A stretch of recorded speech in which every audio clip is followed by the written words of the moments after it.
के महीने की सुंदर पूर्णिमा दिन था। उस दिन माता पार्वती शंकर भगवान के लिए जब पकवान बनाने के लिए बैठी, कुछ नहीं मिला, तब माता पार्वती ने 3 अनाज को लिया, एक चना, दूसरा गेहूं और तीसरा जौ।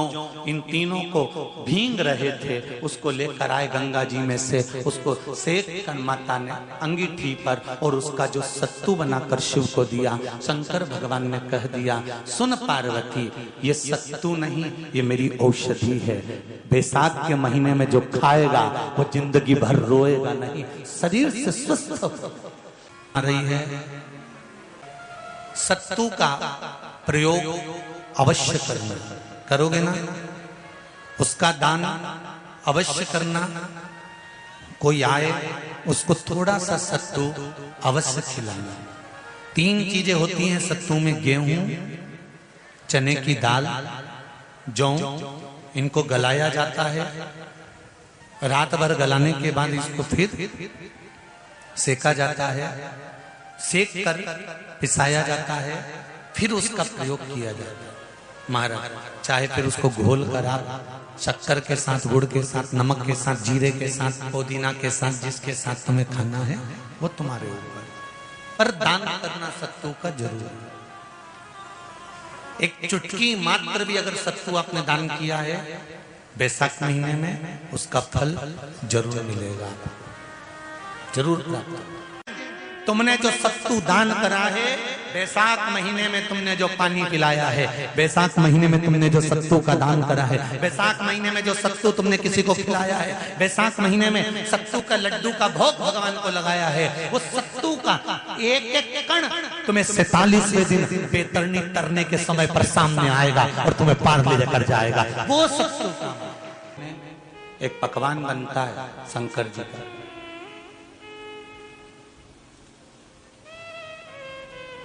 शिव जी के हाथ में त्रिशूल है, शिव जी के 3 नेत्र हैं, बेलपत्री में भी 3, बोलते जाओ, पत्ती है। बैसाख के महीने में जो शंकर भगवान को प्रसाद का भोग लगता है उसमें भी 3 ही चीज मिलती है, सत्तू। कोई दूसरे महीने में बनता है? जम के तो बोलो नहीं। कब बनता है? यही बैसाख के महीने में।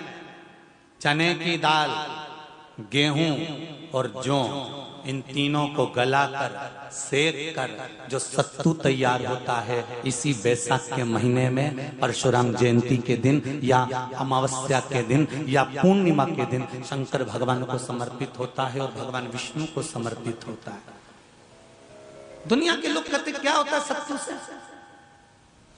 सास अपनी बहू से कहती है, बेटा सत्तू बना ले, थोड़ा सा सत्तू बाजार से ले आना, 10 रुपए का खरीद कर ले आना। आज सत्तू, आज अपन पूजन करेंगे सत्तू की, अक्षय तृतीया है, थोड़ा सा पूज देंगे, थोड़ा सा भगवान को भोग लगा देंगे, सत्तू का लड्डू बना लेंगे। बोलो री जी, सही है कि गलत है?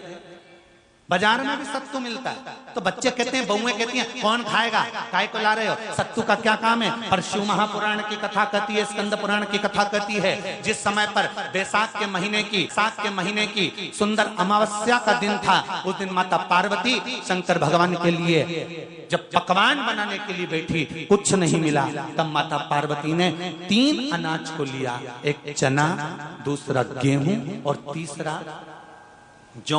इन तीनों को भींग रहे थे, उसको लेकर आए गंगा जी में से, उसको सेक कर माता ने अंगीठी पर और उसका जो सत्तू बनाकर शिव को दिया। शंकर भगवान ने कह दिया, सुन पार्वती, ये सत्तू नहीं, ये मेरी औषधि है।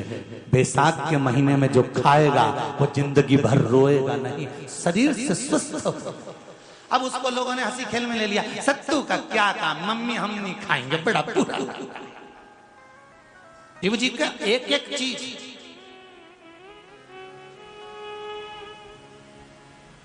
बैसाख के महीने में पियो बेल। बेल मतलब समझ गए? बेल का रस। बैसाख के महीने में पियो बेल और शरीर को रखो ऑलिव बेल। पियो।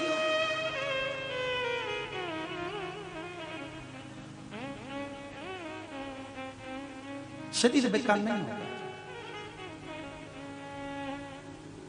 शरीर बेकार नहीं हो सकता। अब शिव आराधना तो करो। हाँ, जिंदगी की मोड़ पर शंकर परीक्षा बहुत लेते हैं, बहुत परीक्षा। एक हारी में से पानी नीचे बहता है, समझ लेना जरा अच्छे से हो।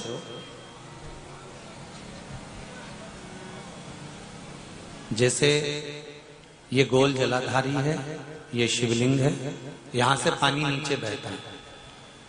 जब विशेष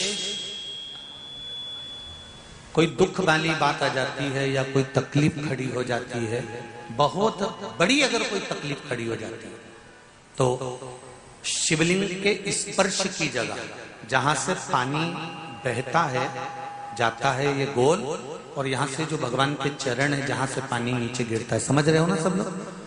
उस स्थान पर अपनी जो ये हथेली होती है, इस हथेली को कुछ देर लगा लिया जाता है। कौन सा स्थान? जहां से शिवलिंग पर जल चढ़ा, ये जलाधारी में गोल घूमा, घूम के जहां चरण से नीचे जाता है, वहां कुछ देर के लिए इस हथेली को लगा लिया जाता है। अपनी हाथ की, सीधे हाथ की हथेली को लगाया जाता है।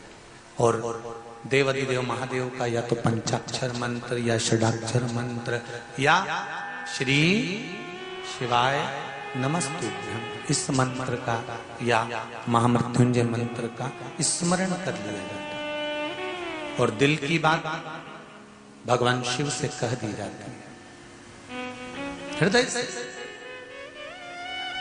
कहकर 2 दिन, ज्यादा से ज्यादा 3 दिन, ज्यादा से ज्यादा 5 दिन, बस 6ठे दिन की जरूरत नहीं पड़ेगी, बाबा रास्ता खोल देगा और कार्य सफल कर देगा। दिल की बात कहो शिव से, हृदय की बात जब बाबा से कहोगे तो बाबा सुनेगा, निश्चित है सुनेगा। शिव महापुराण की कथा कहती है कि शंकर भगवान के शिवलिंग से लेकर जलाधारी में कुछ स्थान ऐसे हैं, वहां पर हमारा मात्र स्पर्श कर अपने दिल की बात कह देने पर भी कार्य सफल हो जाता है। तुम जल चढ़ाओ मत चढ़ाओ, तुम बेलपत्र चढ़ाओ मत चढ़ाओ, तुम धतूरा चढ़ाओ मत चढ़ाओ, पर दिल से अगर तुमने कहा तो उसका फल मिलेगा। सत्तू 12 महीने खाओ मत खाओ। कौन सा महीना? बैसाख के महीने में सत्तू जरूर खाओ। और सत्तू चाइना से नहीं आएगा, इंडिया में बनेगा और बना भारत में ही।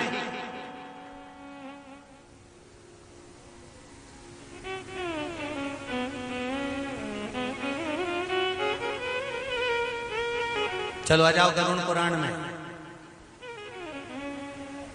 मरने का 47वां दिन, जब मरेंगे तब गरुड़ पुराण बचेगी, पहले ही सुन लो।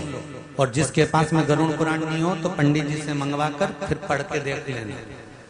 मरने के 47वें दिन, 47 डेज, 47वें दिन किस चीज का दान तुम्हारे सामने आता है? मरने के 47वें दिन। 10 दिन तक तो जीवात्मा घर की अटारी फिरती, मरने के बाद 12वें के दिन चली जाती है। उसके बाद में जब 47वां दिन आता है तो 47वें दिन जीवात्मा को क्या दान करा जाता है? व्यक्ति ने क्या पुण्य करा होता है कि उसको नरक नहीं भोगना पड़ता, बेतरनी नहीं भोगना पड़ती और सीधे बेतरनी से पार उतर जाता है। वो किस चीज का दान है? तो कहा शिव महापुराण में, गरुड़ पुराण में, कि वो सत्तू का दान है जो बैसाख महीने में करा जाता है।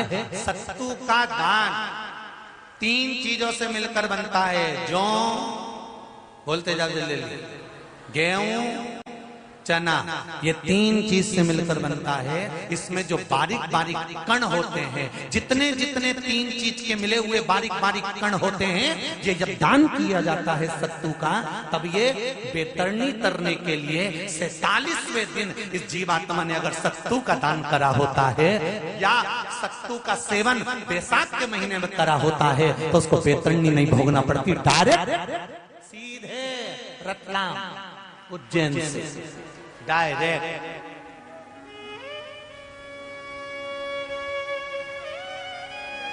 किस किस के यहाँ बनता है सत्तू? तुमने बैसाख महीने में भगवान की जो पूजन करी थी, तो अमावस्या के दिन, पूर्णिमा के दिन या अक्षय तृतीया के दिन तुमने जो सत्तू दिया था, भगवान तो गिनती बता देगा कि उस सत्तू में कितना कण था, और अगर नहीं बताए तो तुम आंदोलन पे बैठ जाओगे। क्या हमें बताओ पहले हमने कितना सत्तू दिया था, उसमें कितने कण थे, बताना फिर। रतलाम की शिव महापुराण की कथा को सुनकर उज्जैन के कई मंदिरों में अमावस्या को, बैसाख की अमावस्या को जहां जहां अन्न क्षेत्र चलते थे, उन अन्न क्षेत्र वाली जगह पर उज्जैन की कई माताएं सत्तू पन्नी में बनाकर बेच रही हैं, और वो सत्तू उज्जैन के कई अन्न क्षेत्र में जा रहा है। जो अमावस्या के दिन अन्न क्षेत्र में भंडारे होते थे, अमावस्या के दिन वो अन्न क्षेत्र के भंडारे सत्तू के होंगे। और बैनर बने हैं बड़े बड़े। मैं टीवी चैनल वालों को कहूंगा कि जो बैनर भेजे हैं, समिति के पास आए हैं, वो चैनल पर दिखाएं कि कितने बड़े बड़े बैनर लोगों ने बनवाए कि अब की बार जो बैसाख महीने में अमावस्या के दिन अन्न क्षेत्र के भंडारे होंगे, उसमें सत्तू ही बांटा जाएगा। इसको कहते हैं आत्मनिर्भर भारत।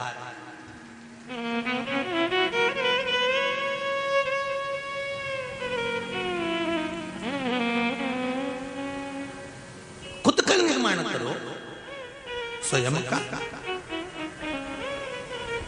और पूरे उज्जैन में बड़े बड़े बैनर लगाए कि रतलाम में चल रही शिव महापुराण की कथा में जो प्रेरणा मिली है, उस प्रेरणा के अनुसार सत्तू का प्रसाद, सत्तू का भंडारा वितरण किया गया। ये प्रेरणा, ये आगे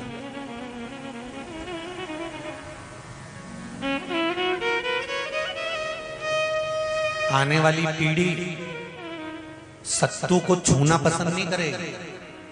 इसलिए मेरी जीजियों से निवेदन है, चने की दाल गलाओ, गेहूं गलाओ, जौ गलाओ। किसको आता है बनाना? आता है आप लोगों को? इनको गलाकर निकाल कर फिर उसको धीरे धीरे धीमी आंच में, बोलती जाओ जरा, सेको,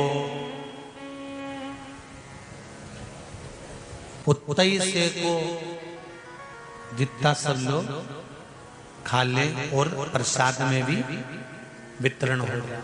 फिर उसको पिसवा लो, फिर भगवान को भोग भी लगाओ। और जो मेहमान तुम्हारे यहाँ आए बैसाख महीने में, भले वो नहीं खाए तो आधी चम्मच दो, घोल के गुड़ से, शक्कर से, दिल से लो साहब। हमने रतलाम की कथा सुनी है, अब तो जो मेहमान आएगा बैसाख का महीना में सत्तू जरूर खिलाएंगे, चाहे कुछ भी हो जाए। खाओ तो जरा आधा चम्मच खाओ। ये सत्तू कहां काम आएगा? जम के बोलो जरा। मरने के 47वें दिन जब बैतरणी नदी को पार करना होगा, तब घाट पर अपन सब मिलेंगे रतलाम वाले वहीं पे। वहीं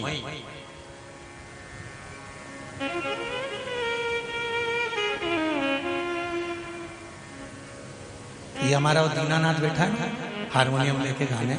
इससे जब जब पूछना कि दीनानाथ तू मरेगा तो कहाँ जाएगा, बैकुंठ की नरक? तो क्या गुरुजी मुझे तो नरक जाना, मुझे बैकुंठ जाना ही नहीं। तो क्या बैकुंठ क्यों नहीं जाना? तो क्या बैकुंठ में जाके क्या करेंगे? वहां तो सब वीआईपी लोग मिलेंगे, अपना अपना कमरा छोड़ के ही नहीं आएंगे। नरक में ढेर सारे मिलेंगे तो मेरा भजन तो सुनेंगे।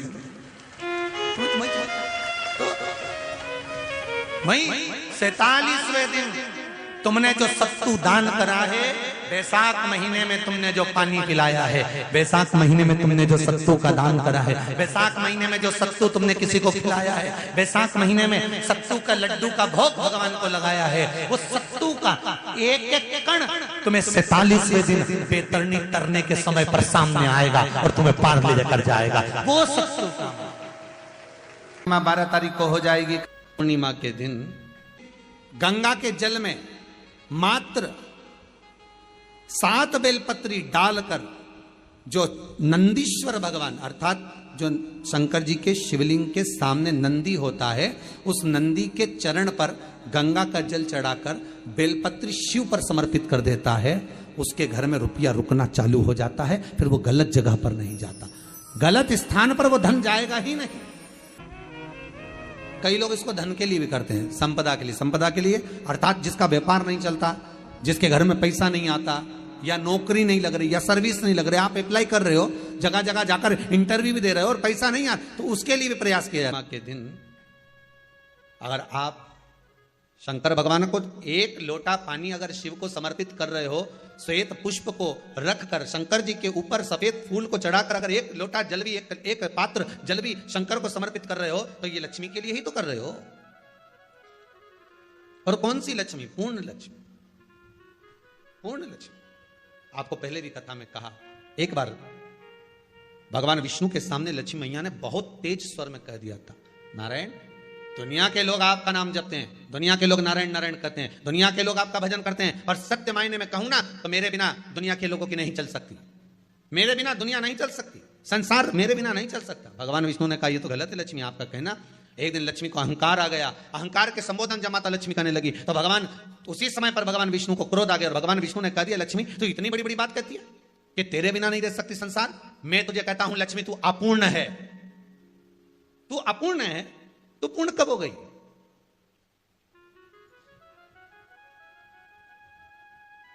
तेरी पूर्णता कहां हो गई? लक्ष्मी की आंख से आंसू बहने लगे, आज आपने मुझे अपूर्ण कहा है, आपको मालूम है आप मुझे अपूर्ण कह रहे हो, आपको ये ज्ञात हो रहा है? आप मुझे